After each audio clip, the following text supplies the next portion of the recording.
Everyone, welcome in the another master video की इस series में हम लोग विश्व भूगोल को रिवाइज करेंगे, जिसमें 1100 प्रश्नों को शामिल किया गया है। अगर आपने वर्ल्ड ज्योग्राफी के इन 1100 प्रश्नों को कर लिया तो आपका 90% सिलेबस कवर हो जाएगा। और अगर यकीन ना हो तो आपके पास जो भी बुक हो उसके कंटेंट की जांच इस वीडियो से कर सकते हैं।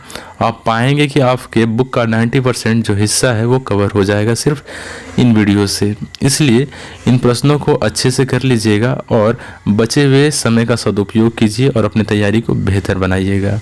अगर वीडियो पसंद आए तो लाइक कीजिएगा और अगर कोई सुझाव हो तो कमेंट बॉक्स में ज़रूर कमेंट कीजिएगा। तो चलिए शुरू करते हैं अपने पहले प्रश्न से। पहला प्रश्न है, भूगोल के लिए ज्योग्राफी का शब्द का इस्तेमाल किसने किया था? आंसर होगा इरेटोस्थनीज ने। भूगोल के लिए ज्योग्राफी का शब्द का इस्तेमाल इरेटोस्थनीज ने किया था। नेक्स्ट है, भूगोल के नामकरण का श्रेय किसे दिया जाता है? आंसर होगा यूनानियों को।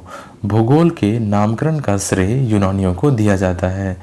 नेक्स्ट है, जस पीरियोडस नामक पुस्तक किसने लिखा था? आंसर होगा हिकेटियस ने। नेक्स्ट है, भूगोल का जनक किसे माना जाता है? आंसर होगा हिकेटियस को।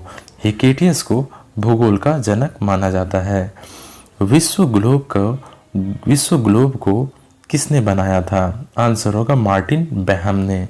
विश्व ग्लोब को मार्टिन बेहम ने बनाया था। नेक्स्ट है, विश्व का नक्शा किसने बनाया था? आंसर होगा एनेक्सिमेंडर ने। विश्व का नक्शा एनेक्सिमेंडर ने बनाया था। नेक्स्ट है, भारतीय भूगोल का पिता किसे माना जाता है?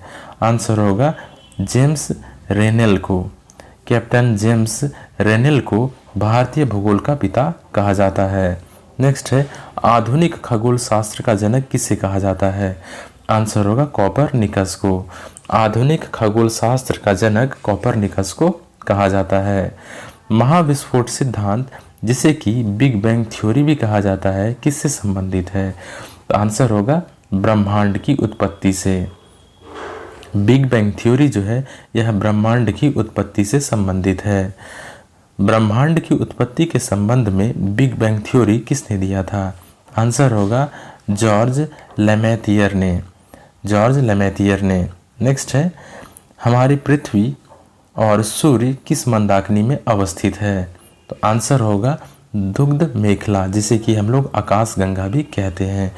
हमारी पृथ्वी, सौरमंडल और ये सारे जो ग्रह हैं और साथ में सूर्य हैं, ये सारे जो हैं हमारी दुग्ध मेखला गैलेक्सी में पाए जाते हैं, जिसे कि हम लोग आकाश गंगा भी कहते हैं। नेक्स्ट है, हमारे आकाश गंगा की सबसे नज़दीक कौन सी मंदाकिनी है? आंसर होगा देवयानी। पूरे ब्रह्मांड में बहुत सारी गैलेक्सी हैं, उनमें से हमारी जो गैलेक्सी है जिसमें पृथ्वी और सूर्य अवस्थित है वो है आकाश गंगा। इसके अलावा आकाश गंगा के सबसे नज़दीक की जो मंदाकिनी है या जो गैलेक्सी है वो है देवयानी। याद रखिएगा, हमारे आकाश गंगा के सबसे नज़दीक की जो मंदाकिनी या गैलेक्सी है वो देवयानी है। नेक्स्ट है, हमारी आकाश गंगा का आकार किस प्रकार का है? आंसर होगा अंडाकार, या फिर इसे सर्पिला भी कहा जाता है। स्पाइरल, इंग्लिश में स्पाइरल कहा जाता है। तो याद रखिएगा कि हमारे आकाश गंगा का जो आकार है वो स्पाइरल या फिर सर्पिलाकार है। नेक्स्ट है, नवीनतम ज्ञात मंदाकिनी कौन सी है? आंसर होगा ड्वार्फ मंदाकिनी। अभी तक जितने भी मंदाकिनी का पता लगाया जा सके उनमें से सबसे जो नवीनतम ज्ञात मंदाकिनी का पता लगाया गया है वो है ड्वार्फ मंदाकिनी। हमारी आकाश गंगा की सबसे शीतल और चमकीले तारे का समूह कौन सा है? तो आंसर होगा ओरियन नेब्यूला। ओरियन नेब्यूला जो है हमारी आकाश गंगा का सबसे शीतल और चमकीले तारे का समूह है। नेक्स्ट है, तारों की आयु किस आधार पर ज्ञात की जाती है? आंसर होगा तारों द्वारा मुक्त ऊष्मा के आधार पर। नेक्स्ट है, सूर्य दुग्ध मेखला के चारों ओर किस गति से परिक्रमा कर रहा है? आंसर होगा 250 किलोमीटर प्रति सेकंड की रफ्तार से। हमारी जो सूर्य है यह दुग्ध मेखला, हमारी आकाश गंगा जिसे कि हम लोग दुग्ध मेखला कहते हैं, इसके चारों ओर परिक्रमा करती है और यह परिक्रमा 250 किलोमीटर प्रति सेकंड की रफ्तार से कर रही है। नेक्स्ट है, हमारी आकाशगंगा के केंद्र की हमारे आकाशगंगा के केंद्र की परिक्रमा करने में सूर्य को कितना समय लगता है? आंसर होगा 25 करोड़ वर्ष। हमारे आकाशगंगा की परिक्रमा करने में सूर्य को 25 करोड़ वर्ष लगते हैं। नेक्स्ट है, सूर्य कौन से पदार्थ से बना है? तो आंसर होगा हाइड्रोजन और हीलियम। सूर्य जो है वो हाइड्रोजन और हीलियम से मिलकर बना है, जिनमें कि हाइड्रोजन का परसेंट 71 और हीलियम 26% पाया जाता है। नेक्स्ट है, सूर्य की ऊर्जा किस क्रिया से उत्पन्न होती है? आंसर होगा नाभिकीय संलयन से। सूर्य की ऊर्जा नाभिकीय संलयन से हमें प्राप्त होती है। नेक्स्ट है, सूर्य के बाहरी सतह का तापमान कितने डिग्री सेल्सियस होता है? आंसर होगा 6000 डिग्री सेल्सियस। सूर्य के बाहरी सतह का तापमान 6000 डिग्री सेल्सियस होता है। अगला है, सूर्य केंद्रित सिद्धांत किसने दिया था? तो आंसर होगा कोपरनिकस ने। कोपरनिकस ने ही बताया कि हमारे जो सौरमंडल है उसका केंद्र सूर्य है, इसे ही सूर्य केंद्र सिद्धांत कहते हैं और यह सिद्धांत कोपरनिकस ने दिया था। ग्रह गति का नियम किसने दिया था? तो आंसर होगा केपलर ने। ग्रह गति का नियम केपलर ने दिया था। नेक्स्ट है, सूर्य के दीप्तमान सतह को क्या कहा जाता है? आंसर होगा प्रकाश मंडल। सूर्य के दीप्तमान सतह को प्रकाश मंडल कहा जाता है। सूर्य से सबसे निकट स्थित तारा कौन सा है? आंसर होगा प्रोक्सिमा सेंचुरी। सूर्य के सबसे निकट स्थित जो तारा है वो है प्रोक्सिमा सेंचुरी, जिसकी दूरी सूर्य से 4.24 प्रकाश वर्ष है। नेक्स्ट है, सूर्य ग्रहण के समय सूर्य का दिखाई देने वाला भाग क्या कहलाता है? आंसर होगा सूर्य किरीट। सूर्य ग्रहण के समय सूर्य का दिखाई देने वाला जो भाग है वो है सूर्य किरीट। नेक्स्ट है, सूर्य किरीट को अन्य किस नाम से जाना जाता है? आंसर होगा सूर्य का मुकुट के नाम से। सूर्य किरीट को सूर्य के मुकुट के नाम से भी जाना जाता है। नेक्स्ट है, सूर्य किरीट कौन सा किरण उत्सर्जित करता है? आंसर होगा एक्स-रेज। जब सूर्य ग्रहण होता है तो उस समय जो सूर्य किरीट दिखाई पड़ता है उससे एक्स रेज जो है उत्पन्न होती है। इसी कारण से कहा जाता है कि जब सूर्य ग्रहण हो तो खुली आंखों से सूर्य को नहीं देखना चाहिए। नेक्स्ट है, सूर्य के प्रकाश को पृथ्वी तक पहुंचने में कितना समय लगता है? आंसर होगा 8 मिनट 16 सेकेंड। सूर्य के प्रकाश को पृथ्वी तक पहुंचने में 8 मिनट 16 सेकेंड लगता है। अगला है, सूर्य का व्यास पृथ्वी के व्यास से कितना गुना है? आंसर होगा 110 गुना। सूर्य का जो व्यास है वह पृथ्वी के व्यास से 110 गुना बड़ा है। नेक्स्ट है, सूर्य पृथ्वी से कितना गुना बड़ा है? आंसर होगा 13 लाख गुना। सूर्य जो है पृथ्वी से 13 लाख गुना बड़ा है। नेक्स्ट है, हमारे सौरमंडल में पार्थिव ग्रहों की संख्या कितनी है? आंसर होगा 4। हमारे सौरमंडल में पार्थिव ग्रहों की संख्या जो है वह 4 है। नेक्स्ट है, कितने ग्रहों को नंगी आंखों से देखा जा सकता है? आंसर होगा 5। पृथ्वी से 5 ग्रहों को नंगी आंखों से देखा जा सकता है। नेक्स्ट है, किस ग्रह के घूर्णन की दिशा पूर्व से पश्चिम की ओर है? तो ऐसे जो ग्रहों की संख्या है वो है 2। कौन कौन से? वो है शुक्र और अरुण। इनके ग्रह जो घूर्णन की जो गति है वह पूर्व से पश्चिम की ओर है। इसी कारण से शुक्र और अरुण पर सूर्य उदय पश्चिम में और सूर्यास्त पूर्व में होता है। नेक्स्ट है, आकार की दृष्टि से सबसे बड़ा और छोटा ग्रह कौन सा है? आंसर होगा बृहस्पति और बुध। आकार की दृष्टि से सबसे बड़ा जो ग्रह है वो बृहस्पति है और सबसे छोटा जो ग्रह है वो बुध है। नेक्स्ट है, सभी ग्रहों में किस ग्रह का घनत्व सबसे अधिक है? आंसर होगा पृथ्वी। सभी ग्रहों में पृथ्वी का घनत्व जो है वो सबसे अधिक है। अगला है, सभी ग्रहों में किस ग्रह का घनत्व सबसे कम है? आंसर होगा शनि। शनि ग्रह का घनत्व जो है सभी ग्रहों में सबसे कम है। नेक्स्ट है, आकार एवं द्रव्यमान के अनुसार सबसे बड़ा ग्रह कौन सा है? आंसर होगा बृहस्पति। आकार एवं द्रव्यमान के अनुसार सबसे बड़ा जो ग्रह है वो बृहस्पति है। नेक्स्ट है, आकार एवं द्रव्यमान के अनुसार सबसे छोटा ग्रह कौन सा है? आंसर होगा बुध। आकार एवं द्रव्यमान के अनुसार सबसे छोटा जो ग्रह है वो बुध है। नेक्स्ट है, सूर्य से सबसे निकटतम और सबसे दूरस्थ ग्रह कौन सा है? आंसर होगा बुध और वरुण। सूर्य का सबसे निकटतम ग्रह बुध और सबसे दूर का ग्रह वो वरुण है। नेक्स्ट है, किस ग्रह का अपने अक्ष पर परिभ्रमण दर सबसे अधिक है?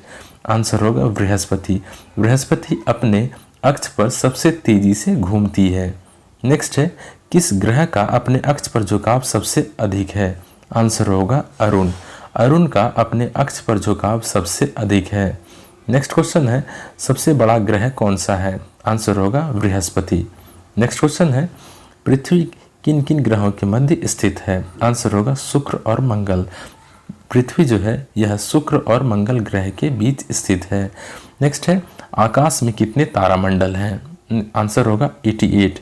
आकाश में 88 तारामंडल स्थित है। नेक्स्ट है, बुध ग्रह का सबसे विशिष्ट गुण क्या है? आंसर होगा चुंबकीय क्षेत्र। बुध ग्रह का सबसे विशिष्ट गुण इसका चुंबकीय क्षेत्र है। नेक्स्ट है, सबसे छोटा परिक्रमण काल किस ग्रह का है? आंसर होगा बुध का। यह 88 दिनों का होता है। बुध सूर्य के चारों ओर 88 दिनों में अपनी पूरी परिक्रमा पूरी कर लेती है, इसीलिए बुध का परिक्रमण काल सबसे छोटा होता है। नेक्स्ट है, सर्वाधिक तापांतर वाला ग्रह कौन सा है? आंसर होगा बुध। बुध पर सबसे अधिक तापांतर पाया जाता है। दिन के समय बहुत ज़्यादा गर्मी और रात के समय बहुत ज़्यादा ठंड पड़ती है। नेक्स्ट क्वेश्चन है, किस ग्रह का कोई उपग्रह नहीं है? आंसर होगा बुध और शुक्र। ये दो ऐसे ग्रह हैं जिनका कोई अपना उपग्रह नहीं है। नेक्स्ट है, पृथ्वी का सबसे निकटतम ग्रह कौन सा है? आंसर होगा शुक्र। शुक्र पृथ्वी का सबसे निकटतम ग्रह है। नेक्स्ट है, सबसे गर्म और चमकीला ग्रह कौन सा है? आंसर होगा शुक्र। शुक्र सबसे चमकीला और गर्म ग्रह है। किस ग्रह को सांझ का तारा या फिर भोर का तारा कहा जाता है? तो आंसर होगा शुक्र को। शुक्र ग्रह को भोर का तारा या फिर सांझ का तारा कहा जाता है।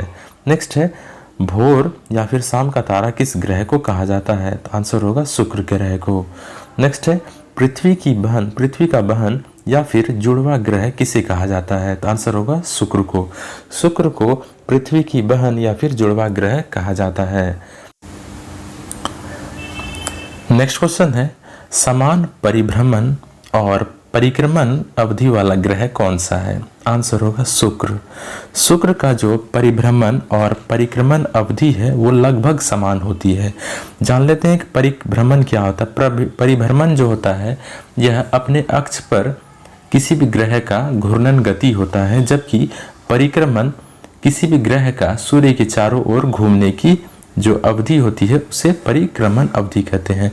तो शुक्र ग्रह की जो परिभ्रमण अवधि है, मतलब अपने अक्ष पर सबसे धीरे धीरे घूमती है, ये अवधि करीब 243 दिनों की होती है, और जबकि सूर्य के चारों ओर घूमने की जो इसकी अवधि होती है वो 224 दिनों की होती है। तो इसीलिए कहा जाता है कि शुक्र की जो है परिभ्रमण अवधि और परिक्रमण अवधि लगभग क्या होती है, वो बराबर होती है। नेक्स्ट क्वेश्चन है, गैनीमेड किस ग्रह का सबसे बड़ा उपग्रह है? आंसर होगा बृहस्पति। गैनीमेड बृहस्पति का सबसे बड़ा उपग्रह है। नेक्स्ट क्वेश्चन है, गैनीमेड का रंग कैसा है? आंसर होगा पीला। नेक्स्ट क्वेश्चन है, अपने ग्रह पर सर्वाधिक तीव्र गति से परिभ्रमण करने वाला ग्रह कौन सा है? आंसर होगा बृहस्पति, सबसे बड़ा ग्रह। जो सबसे बड़ा ग्रह है सौरमंडल का बृहस्पति, यह अपने अक्ष पर सबसे तेजी से परिभ्रमण करती है, मतलब अपने अक्ष पर घूमती है। नेक्स्ट क्वेश्चन है, किस ग्रह को लाल ग्रह कहा जाता है? आंसर होगा मंगल ग्रह को। मंगल ग्रह को लाल ग्रह की संज्ञा दी गई है। पृथ्वी के समान अक्षीय झुकाव वाला ग्रह कौन सा है? आंसर होगा मंगल। मंगल का झुकाव पृथ्वी के अक्ष के झुकाव के समतुल्य है, क्योंकि पृथ्वी का झुकाव जो है अपने अक्ष पर 23.5 डिग्री है और मंगल का झुकाव अपने अक्ष पर 25 डिग्री है। नेक्स्ट क्वेश्चन है, पृथ्वी के समान परिभ्रमण अवधि वाला ग्रह कौन सा है? आंसर होगा मंगल। पृथ्वी के समान परिभ्रमण अवधि वाला जो ग्रह है वो मंगल है। पृथ्वी 24 घंटे में अपना पूरा चक्कर अपने अक्ष पर लगाती है, उसी तरह से मंगल भी लगभग 24 घंटे में अपने अक्ष पर एक पूरा चक्कर लगाती है यानी परिभ्रमण करती है। नेक्स्ट क्वेश्चन है, मंगल के 2 उपग्रह कौन से हैं? आंसर होगा फोबोस और डिमोस। फोबोस और डिमोस जो है यह मंगल ग्रह के 2 उपग्रह हैं। नेक्स्ट क्वेश्चन है, सौरमंडल का सबसे विशाल ज्वालामुखी ओलंपियस मोन्स किस ग्रह पर है? आंसर होगा मंगल ग्रह पर।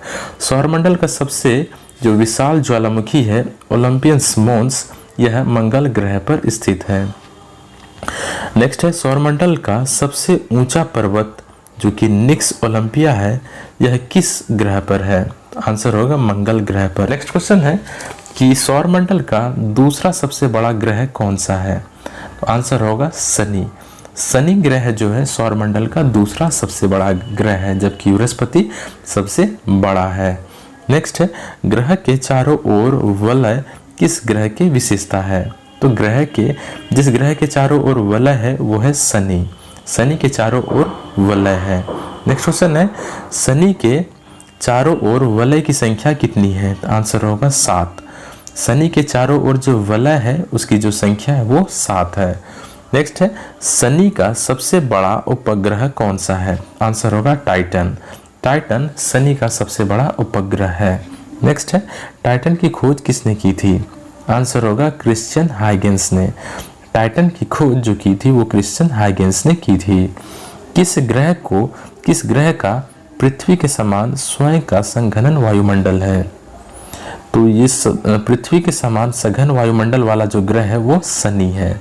नेक्स्ट क्वेश्चन है, शनि का कौन सा उपग्रह शनि की कक्षा में घूमने की विपरीत दिशा में परिक्रमा करता है? तो आंसर होगा फोब।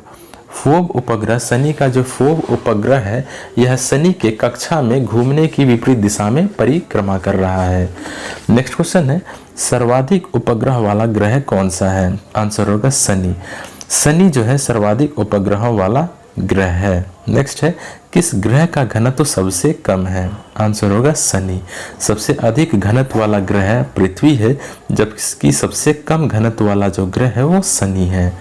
नेक्स्ट है, अरुण ग्रह की खोज किसने की थी? आंसर होगा विलियम हर्शेल ने। किस ग्रह को लेटा ग्रह कहा जाता है? आंसर होगा अरुण को। अरुण को लेटा हुआ ग्रह कहा जाता है। अरुण ग्रह का सबसे बड़ा उपग्रह कौन सा है? तो आंसर होगा टाइटेनिया। अरुण ग्रह का सबसे बड़ा उपग्रह जो है वो टाइटेनिया है। याद रखिएगा, टाइटेनिया जो है यह अरुण ग्रह का उपग्रह है, जबकि टाइटन जो है यह शनि ग्रह का उपग्रह है। नेक्स्ट क्वेश्चन है, वरुण ग्रह की खोज किसने की थी? आंसर होगा जोहान गाली ने। वरुण ग्रह की खोज जोहान गाली ने की थी। नेक्स्ट है, सूर्य से सबसे दूर स्थित ग्रह कौन सा है? आंसर होगा वरुण। सूर्य का सबसे दूर स्थित जो ग्रह है वो वरुण है। किस ग्रह को हरा ग्रह कहा जाता है? आंसर होगा वरुण। वरुण को हरा ग्रह की संज्ञा दी गई है। वरुण का हरा रंग किसकी उपस्थिति के कारण होता है? आंसर होगा मीथेन। मीथेन की उपस्थिति के कारण वरुण का जो कलर है, रंग है, वह हरा है। नेक्स्ट है, ट्रिटॉन किस ग्रह का उपग्रह है? आंसर होगा वरुण। ट्रिटॉन जो है यह वरुण ग्रह का उपग्रह है। न्यूनतम गति से सूर्य की परिक्रमा करने वाला ग्रह कौन सा है? आंसर होगा वरुण। न्यूनतम गति से सूर्य की परिक्रमा करने वाला जो ग्रह है वो वरुण है। नेक्स्ट है, सौरमंडल का 5वां सबसे बड़ा ग्रह कौन सा है? आंसर होगा पृथ्वी। सौरमंडल का 5वां सबसे बड़ा जो ग्रह है वो पृथ्वी है। नेक्स्ट क्वेश्चन है, पृथ्वी अपने अक्ष पर पश्चिम से पूर्व की ओर किस चाल से चक्कर लगाती है? आंसर होगा 1610 किलोमीटर प्रति घंटा या फिर 29.9 किलोमीटर प्रति सेकंड की रफ्तार से। पृथ्वी का अक्ष अपने अक्ष के सापेक्ष कितना डिग्री का कोण बनाती है? आंसर होगा 66.5 डिग्री। पृथ्वी का जो अक्ष है अपने कक्षा के सापेक्ष 66.5 डिग्री का कोण बनाती है। अगला है, सूर्य के बाद पृथ्वी का सबसे निकटतम तारा कौन सा है? आंसर होगा प्रोक्सिमा सेंचुरी। सूर्य के बाद पृथ्वी का सबसे निकटतम जो तारा है वो प्रोक्सिमा सेंचुरी है। नेक्स्ट है, प्रोक्सिमा सेंचुरी किस समूह का हिस्सा है? आंसर होगा अल्फा सेंचुरी का। प्रोक्सिमा सेंचुरी जो है यह अल्फा सेंचुरी का हिस्सा है। चंद्रमा के आंतरिक स्थिति का अध्ययन क्या कहलाता है? आंसर होगा सेलेनोलॉजी। चंद्रमा के आंतरिक स्थिति का अध्ययन सेलेनोलॉजी कहलाता है। नेक्स्ट क्वेश्चन है, चंद्रमा के धूल का मैदान को क्या कहा जाता है? तो आंसर होगा शांति सागर। चंद्रमा के धूल के मैदान को शांति सागर कहा जाता है। नेक्स्ट क्वेश्चन है, चंद्रमा का उच्चतम पर्वत को क्या कहा जाता है? तो आंसर होगा लिब्निटीज पर्वत। चंद्रमा का सबसे जो ऊंचा पर्वत है वो लिब्निटीज पर्वत है और यह है चंद्रमा के दक्षिणी ध्रुव पर स्थित है। नेक्स्ट है, पृथ्वी से चंद्रमा का कितना प्रतिशत हिस्सा दिखाई देता है? आंसर होगा 57%। पृथ्वी से चंद्रमा का मात्र 57% हिस्सा ही दिखाई देता है। अगला है, चंद्रमा का द्रव्यमान पृथ्वी के द्रव्यमान का कितना है? आंसर होगा 1/8। चंद्रमा का जो द्रव्यमान है वो पृथ्वी के द्रव्यमान का 1/8वां हिस्सा है। नेक्स्ट है, चंद्रमा की चट्टान में किस तत्व की अधिकता पाई जाती है? तो आंसर होगा टाइटेनियम। चंद्रमा की चट्टान में टाइटेनियम की अधिकता पाई जाती है। क्षुद्र ग्रह सेरस की खोज किसने की थी? आंसर होगा पियाजी ने। क्षुद्र ग्रह सेरस की खोज पियाजी ने की थी। पृथ्वी को सूर्य की एक परिक्रमा करने में लगा समय को क्या कहा जाता है? तो आंसर होगा सौर वर्ष। पृथ्वी को सूर्य की एक परिक्रमा करने में जो समय लगता है उसे सौर वर्ष कहा जाता है। पृथ्वी पर ऋतु परिवर्तन का प्रमुख कारण क्या है? आंसर होगा अक्ष पर झुकाव। पृथ्वी का अपने अक्ष पर 23.5 डिग्री का झुकाव इसके ऋतु परिवर्तन का कारण है। नेक्स्ट है, जल की उपस्थिति के कारण किस ग्रह को नीला ग्रह कहा जाता है? तो आंसर होगा पृथ्वी। पृथ्वी पर जो है लगभग 71% जो है जल पाया जाता है और जल की अधिकता के कारण ही पृथ्वी को नीला ग्रह कहा जाता है। नेक्स्ट क्वेश्चन है, रात्रि में दिखाई देने वाला सर्वाधिक चमकीला तारा कौन सा है? आंसर होगा डॉग स्टार। पृथ्वी में रात्रि में दिखाई देने वाला सबसे चमकीला जो तारा है वो डॉग स्टार है, जिसे कि हम लोग साइरस के नाम से भी जानते हैं। नेक्स्ट क्वेश्चन है, जब चंद्रमा पृथ्वी के सबसे निकट होती है इस स्थिति को क्या कहा जाता है? तो इसे कहते हैं हम लोग सुपर मून। जब चंद्रमा पृथ्वी के सबसे निकट होती है तो इस स्थिति को हम लोग सुपर मून कहते हैं। नेक्स्ट क्वेश्चन है, जब एक महीने में 2 पूर्णिमा हो तो दूसरी पूर्णिमा वाले चांद को क्या कहा जाता है?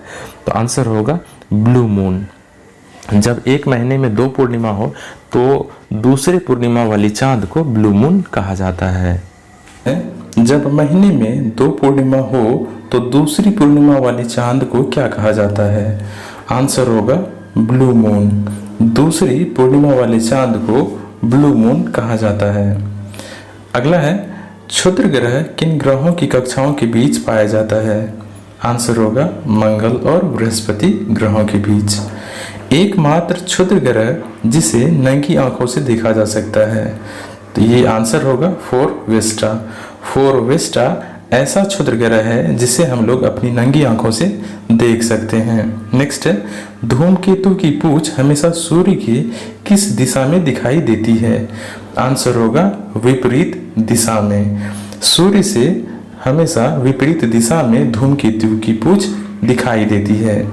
हैली धूमकेतु का परिक्रमण काल कितने वर्षों का होता है? आंसर होगा 76 ईयर। हैली धूमकेतु की जो परिक्रमा अवधि है वो 76 वर्षों की होती है। बृहस्पति और शनि पर कौन सा गैस पाया जाता है? आंसर होगा हाइड्रोजन, हीलियम और मीथेन। नेक्स्ट है, डायमंड रिंग का दृश्य कब दिखाई देता है? आंसर होगा पूर्ण सूर्य ग्रहण के समय में। पूर्ण सूर्य ग्रहण के समय में डायमंड रिंग का दृश्य दिखाई देता है। वे 2 ग्रह जिनका कोई उपग्रह नहीं है वो है बुध और शुक्र। बुध और शुक्र ऐसे ग्रह हैं जिनका कोई चांद नहीं है, यानी कोई उपग्रह नहीं है। नेक्स्ट है, किसे सूर्य का जुड़वा तारा कहा जाता है? तो आंसर होगा निमेसिस। निमेसिस को सूर्य का जुड़वा तारा कहा जाता है। बृहस्पति ग्रह की खोज किसने की थी? आंसर होगा गैलीलियो। बृहस्पति ग्रह की खोज गैलीलियो ने की थी। बृहस्पति के पहले चांद की खोज किसने की थी? आंसर होगा गैलीलियो। बृहस्पति के पहले चांद की खोज भी गैलीलियो ने की थी। कृष्ण छिद्र सिद्धांत, जिसे कि ब्लैक होल थ्योरी कहा जाता है, किसने दिया था? आंसर होगा एस चंद्रशेखर ने। ब्लैक होल का सिद्धांत जो दिया था वो एस चंद्रशेखर ने दिया था। नेक्स्ट क्वेश्चन है, ब्रह्मांड में सबसे दूर स्थित तारा कौन सा है? आंसर होगा इकारस। इकारस ब्रह्मांड का सबसे दूर स्थित तारा है। नेक्स्ट है, तारों के मध्य की दूरी को ज्ञात करने की इकाई को क्या कहा जाता है? आंसर होगा प्रकाश वर्ष। तारों के मध्य की दूरी को ज्ञात करने के लिए प्रकाश वर्ष की इकाई का इस्तेमाल किया जाता है। नेक्स्ट है, सूर्य ग्रहण कब होता है? तो आंसर होगा केवल अमावस्या के दिन। सूर्य ग्रहण केवल अमावस्या के दिन ही देखने को मिलता है। नेक्स्ट है, चंद्र ग्रहण कब होता है? आंसर होगा केवल पूर्णिमा को। चंद्र ग्रहण जो होता है यह केवल पूर्णिमा को ही देखा जा सकता है और सूर्य ग्रहण अमावस्या के समय। नेक्स्ट है, किस तिथि को सूर्य और पृथ्वी के बीच न्यूनतम दूरी होती है? आंसर होगा 3 जनवरी। 3 जनवरी को सूर्य और पृथ्वी के बीच सबसे न्यूनतम दूरी होती है, जिसे कि हम लोग उपसौर भी कहते हैं। किस तिथि को सूर्य और पृथ्वी के बीच की अधिकतम दूरी होती है? आंसर होगा 4 जुलाई को। सूर्य और पृथ्वी के बीच सबसे अधिक दूरी 4 जुलाई को होती है, जिसे कि हम लोग अपसौर कहते हैं। उपसौर और अपसौर को मिलाने वाली रेखा को क्या कहा जाता है? तो आंसर होगा एप्साइड्स। उपसौर और अपसौर को मिलाने वाली रेखा को एप्साइड रेखा कहा जाता है। पूर्व की ओर पृथ्वी पर खींची गई काल्पनिक रेखा को क्या कहा जाता है? आंसर होगा अक्षांश। पश्चिम से पूर्व की ओर पृथ्वी पर खींची गई काल्पनिक रेखा को अक्षांश कहा जाता है।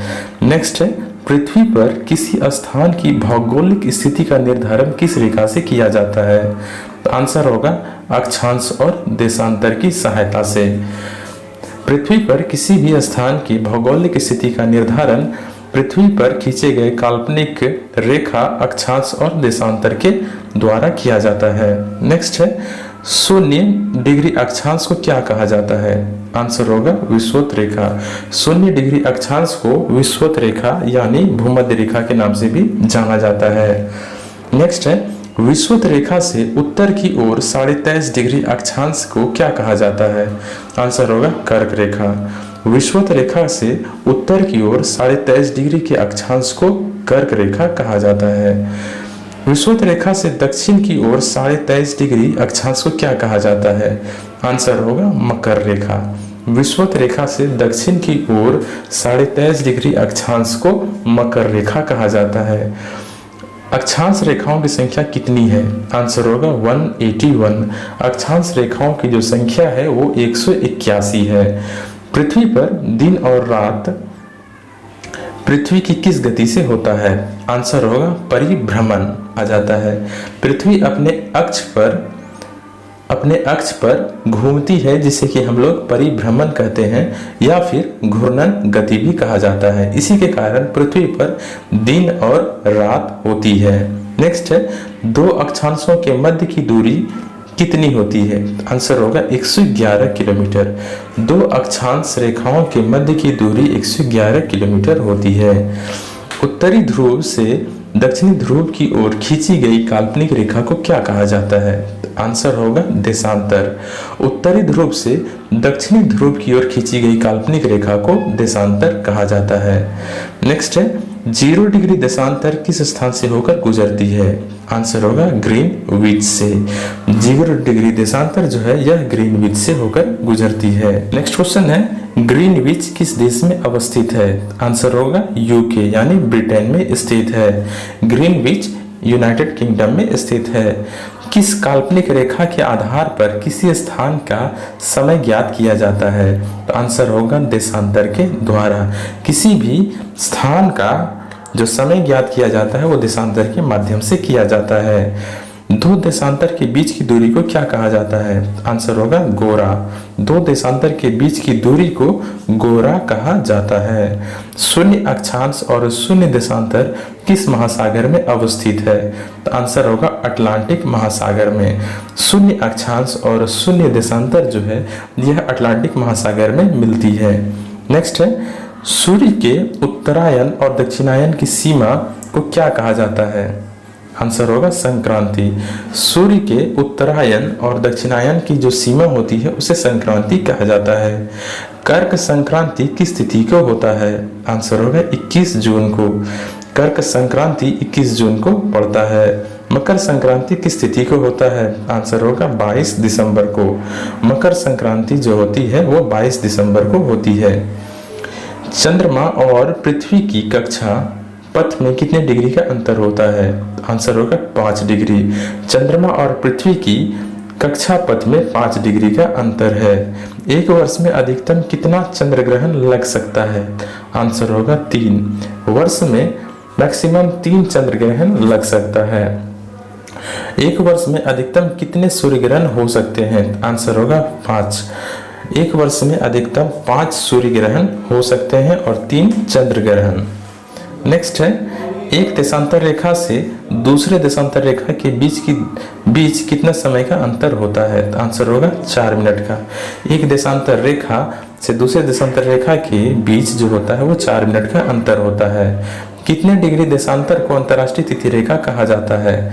आंसर होगा 180 डिग्री के रेखा को। 180 डिग्री देशांतर को अंतर्राष्ट्रीय तिथि रेखा माना जाता है। नेक्स्ट है, अंतर्राष्ट्रीय तिथि रेखा अपने मार्ग से कितनी बार विचलित होती है? आंसर होगा 4 बार। अंतर्राष्ट्रीय तिथि रेखा जो है कई बार अपने स्थान से विचलित होती है ताकि किसी भी देश की जो समय है उसको निर्धारित करने में आसानी मिले, तो ये कुल 4 बार विचलित होती है। नेक्स्ट है, किस देश को सबसे ज्यादा समय जोन में बांटा गया है? तो आंसर होगा रूस को जो है सबसे ज्यादा समय जोन में बांटा गया है और यह कुल 11 समय जोनों में बांटा गया है। कौन सा जल डमरू मध्य अंतर्राष्ट्रीय तिथि रेखा के सर्वाधिक निकट है? तो आंसर होगा बेरिंग जल डमरू मध्य। बेरिंग जल डमरू मध्य जो है यह अंतर्राष्ट्रीय तिथि रेखा के सर्वाधिक निकट है। प्रत्येक देश का मानक समय ग्रीनविच मीन टाइम से कितने घंटे के गुणक के अंतर पर निर्धारित किया गया है? तो आंसर होगा आधे घंटे के। प्रत्येक देश का जो मानक समय है वह ग्रीनविच से आधे घंटे के मतलब 30 मिनट के गुणज पर निर्धारित किया गया है। ग्रीनविच भारत के कितने राज्यों से होकर गुजरती है? आंसर होगा 5 राज्यों से। ग्रीनविच जो है भारत के 5 राज्यों से होकर गुजरती है। भारत का मानक समय कितने डिग्री देशांतर से होकर गुजरता है? आंसर होगा 82.5 डिग्री पूर्वी देशांतर से। भारत का जो मानक समय है यह 82.5 डिग्री पूर्वी देशांतर से होकर गुजरती है। भारत का मानक समय किस स्थान से होकर गुजरता है? तो आंसर होगा इलाहाबाद के नैनी से।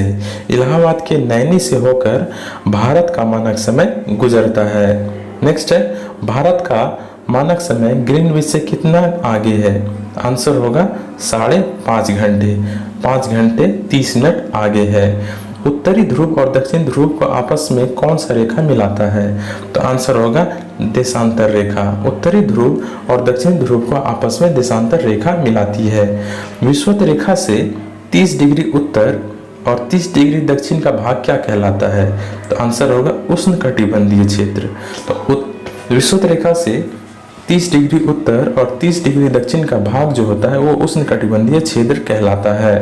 विषुवत रेखा से 30 डिग्री से 45 डिग्री उत्तर और 30 डिग्री से 45 डिग्री दक्षिण के बीच का क्षेत्र क्या कहलाता है? ये होगा उपोष्णकटिबंधीय। रेखा से 45 से 66 डिग्री और विषुवत रेखा से 45 से 66 डिग्री उत्तर और 45 से 66 डिग्री दक्षिणी अक्षांश के बीच का क्षेत्र क्या कहलाता है? आंसर होगा शीतोष्णकटिबंधीय। 45 से 66 डिग्री उत्तरी अक्षांश और 45 से 66 डिग्री दक्षिणी अक्षांश के बीच का क्षेत्र होता है उसे शीतोष्णकटिबंधीय कहा जाता है। किस तिथि को दिन और रात बराबर होता है? आंसर होगा 21 मार्च और 23 सितंबर को। 21 मार्च और 23 सितंबर को दिन और रात बराबर होता है। वर्ष भर दिन और रात किस स्थान पर बराबर होता है? आंसर होगा भूमध्य रेखा पर। पूरे वर्ष भूमध्य रेखा पर दिन और रात की जो अवधि होती है वो बराबर होती है। उत्तरी गोलार्ध में वर्ष का सबसे छोटा दिन किस तिथि को होता है? आंसर होगा 22 दिसंबर को। उत्तरी गोलार्ध में वर्ष का जो सबसे छोटा दिन होता है वो 22 दिसंबर को होता है। दक्षिणी गोलार्ध में सबसे बड़ा दिन किस तिथि को होता है? आंसर होगा 22 दिसंबर को। उत्तरी गोलार्ध में सबसे जो छोटा दिन होता है वह 22 दिसंबर को होता है, जबकि दक्षिणी गोलार्ध में सबसे बड़ा दिन जो होता है वो 22 दिसंबर को ही होता है। नेक्स्ट है, उत्तरी गोलार्ध में वर्ष का सबसे बड़ा दिन किस तिथि को होता है? तो उत्तरी गोलार्ध में वर्ष का सबसे बड़ा दिन 21 जून को होता है। नेक्स्ट है, दक्षिणी गोलार्ध में सबसे छोटा दिन किस तिथि को होता है? आंसर होगा 21 जून को। 21 जून को दक्षिणी गोलार्ध में सबसे छोटा दिन होता है। तो इसको याद करने के लिए सबसे आसान ये है कि उत्तरी गोलार्ध वाले के सबसे बड़े दिन और रात को सबसे बड़े दिन और सबसे छोटे दिन को याद कर लेना चाहिए। जैसे कि वर्ष का सबसे जो छोटा दिन होता है उत्तरी गोलार्ध में वो 22 दिसंबर को होता है, और वर्ष का जो सबसे बड़ा दिन होता है उत्तरी गोलार्ध में वो 21 जून को होता है। याद रख लीजिएगा कि 21 जून को सबसे बड़ा दिन गर्मी का समय है, इसमें सबसे बड़ा दिन होता है, और 22 दिसंबर ठंड के समय है, इस दिन सबसे छोटा दिन होता है। तो इस आधार पर आप उत्तरी और दक्षिणी गोलार्ध को आसानी से याद कर सकते हैं। नेक्स्ट क्वेश्चन है कि दक्षिणी गोलार्ध में प्रधान मध्याह्न जिसे कि ग्रीनविच रेखा कहा जाता है तथा विषुवत रेखा किस स्थान पर मिलता है? तो आंसर होगा अटलांटिक महासागर में। प्रधान मध्याह्न रेखा या फिर ग्रीनविच रेखा जो है और विषुवत रेखा किस स्थान पर मिलता है? तो अटलांटिक महासागर में मिलता है। नेक्स्ट है, अंतर्राष्ट्रीय दिनांक रेखा किस महासागर के मध्य से गुजरती है? तो आंसर होगा प्रशांत महासागर से। अंतर्राष्ट्रीय दिनांक रेखा जो है यह प्रशांत महासागर के बीचों बीच से होकर गुजरती है। विषुवत रेखा कितने देशों से होकर गुजरती है? आंसर होगा 13 देशों से। विषुवत रेखा जो है यह 13 देशों से होकर गुजरती है। कर्क रेखा कितने देशों से होकर गुजरती है? आंसर होगा 18 देश। कर्क रेखा 18 देशों से होकर गुजरती है। मकर रेखा कितने देशों से होकर गुजरती है? आंसर होगा 12 देशों से। मकर रेखा 12 देशों से होकर गुजरती है, और ये तीनों काफी इंपॉर्टेंट है, एग्जाम में पूछे जाने की संभावना है। नेक्स्ट है, अश्व अक्षांश किसे कहा जाता है? आंसर होगा 30 से 35 डिग्री के अक्षांश को। 30 से 35 डिग्री के अक्षांश को अश्व अक्षांश कहा जाता है। नेक्स्ट क्वेश्चन है, भूमध्य रेखा, कर्क रेखा और मकर रेखा किस महाद्वीप से होकर गुजरती है? तो आंसर होगा अफ्रीका महाद्वीप। भूमध्य रेखा, कर्क रेखा और मकर रेखा तीनों जो है यह अफ्रीका महाद्वीप से होकर गुजरती है। नेक्स्ट है, पृथ्वी की आयु के निर्धारण के लिए किस विधि का प्रयोग किया जाता है? तो आंसर होगा यूरेनियम डेटिंग विधि का। पृथ्वी की आयु का निर्धारण करने के लिए यूरेनियम डेटिंग विधि का इस्तेमाल किया जाता है। विश्व को कितने समय कटिबंधों में विभाजित किया गया है? आंसर होगा 24। पूरे विश्व को जो है 24 समय कटिबंधों में विभाजित किया गया है। नेक्स्ट है, अंतर्राष्ट्रीय मानक समय कितने देशों से होकर गुजरती है? आंसर होगा 9 देशों से। अंतर्राष्ट्रीय मानक समय जो है यह 9 देशों से होकर गुजरती है। पृथ्वी का जो भूपटपटी है यह किस चट्टान से बना है? आंसर होगा बेसाल्ट चट्टान। पृथ्वी का जो भूपटपटी है यह बेसाल्ट चट्टानों से मिलकर बना है। पृथ्वी की सियाल क्षेत्र में किसकी बहुलता पाई जाती है? तो आंसर होगा सिलिकॉन और एल्यूमिनियम की। पृथ्वी के सियाल क्षेत्र में सिलिकॉन और एल्युमिनियम की अधिकता पाई जाती है। नेक्स्ट है, पृथ्वी की सीमा क्षेत्र में किसकी बहुलता पाई जाती है? पृथ्वी की सीमा क्षेत्र में सिलिकॉन और मैग्नीशियम की बहुलता पाई जाती है। आप लोग जानते होंगे पृथ्वी को मुख्य रूप से 3 परतों में बांटा गया है, सियाल, सीमा और निफे। तो सियाल जो क्षेत्र होता है उसमें सिलिकॉन और एल्युमिनियम की अधिकता पाई जाती है। सीमा का जो क्षेत्र होता है उसमें सिलिकॉन और मैग्नीशियम पाया जाता है। उसके अलावा नेक्स्ट क्वेश्चन है, भूपटपटी में सबसे अधिक मात्रा में पाए जाने वाला तत्व कौन सा है? आंसर होगा ऑक्सीजन। भूपर्पटी में सर्वाधिक मात्रा में पाए जाने वाला अगर तत्व पूछे तो आंसर होगा ऑक्सीजन। नेक्स्ट है, भूपर्पटी में सर्वाधिक मात्रा में पाए जाने वाला धातु कौन सी धातु पाई जाती है? तो आंसर होगा सिलिकॉन। जब धातु पूछा जाए तो सिलिकॉन, और अगर तो तत्व पूछ ले तो ऑक्सीजन की मात्रा सर्वाधिक पाई जाती है। नेक्स्ट क्वेश्चन है कि पृथ्वी का केंद्रीय भाग जिसे कि हम लोग कोर कहते हैं, किस धातु की प्रचुरता पाई जाती है? तो आंसर होगा निकेल और लोहा की। पृथ्वी का केंद्रीय भाग जिसे कोर कहते हैं, इसमें निकेल और लोहा की प्रचुरता पाई जाती है। नेक्स्ट है, पृथ्वी के नीचे जाने पर प्रत्येक 32 मीटर की गहराई पर कितने डिग्री तापमान में बढ़ोतरी होती है? आंसर होगा 1 डिग्री सेल्सियस। पृथ्वी के नीचे जाने पर प्रत्येक 32 मीटर की गहराई पर 1 डिग्री तापमान, 1 डिग्री का जो सेल्सियस का तापमान होता है उसमें वृद्धि होती है। नेक्स्ट है, पृथ्वी का सबसे ऊंचा बिंदु कौन सा है? तो आंसर होगा माउंट एवरेस्ट।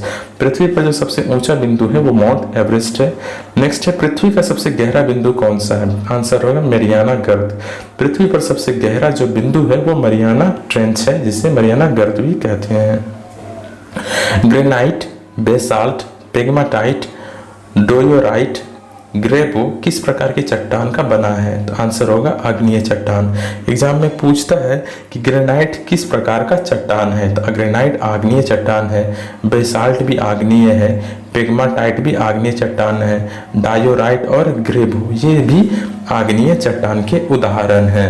नेक्स्ट है, किस प्रकार की चट्टान में लोहा की सर्वाधिक मात्रा पाई जाती है? तो आंसर होगा बेसाल्ट चट्टान। बेसाल्ट के चट्टानों में जो है लोहे की प्रचुरता पाई जाती है।